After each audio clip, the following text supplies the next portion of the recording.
সিঁড়ি দেখো না, কোথায় চুলটা যদি ঘাঁটে রে মাম্মাম তোর কপালে, তাড়াতাড়ি নে মাম্মাম, দেরি হয়ে যাচ্ছে।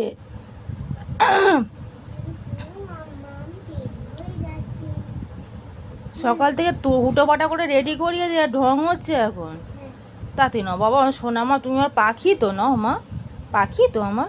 গুড মর্নিং বলো একবার সবাইকে, হাসি মুখে তাকিয়ে বলো গুড মর্নিং। সবাই কেমন আছো জিজ্ঞাসা করো, কেমন আছো। তো আমার মাম্মামদের কি বলবো, ভাগ্যটা এতটাই খারাপ, এত গরমের জন্য মাম্মামদের আবার 9টায় স্কুল করে দিয়েছে, সকাল 9টায়।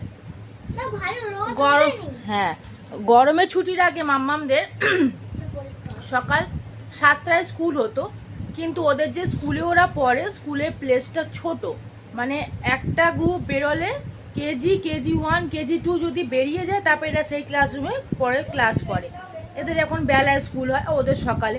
এবার ওরা গার্জেনরা বলছে আমরা এতদিন অনলাইনে ক্লাস করেছি, ওদের সকালে ক্লাস হতো, আবার ওরা বলছে বাচ্চাগুলো ফের ঘরে থাকলে ওদের মনটা বসে যায়, পড়াশোনাটা হয় না, তাই জন্য ওদের আরও আগে স্কুলটা করে দিয়েছে।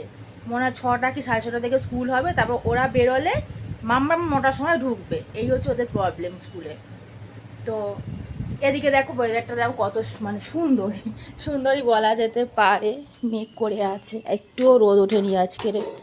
হয়তো সোমবার থেকে আবার যেরকম স্কুল সেরকম হয়ে যাবে, ওরকম হলে আমার ভালো হয়। কেন মাম্মাম যায় পড়তে সকালবেলা, পড়াটা গুলিয়ে যাচ্ছে মাম্মামের, পড়াটা হলো না, বিকালে যাবে।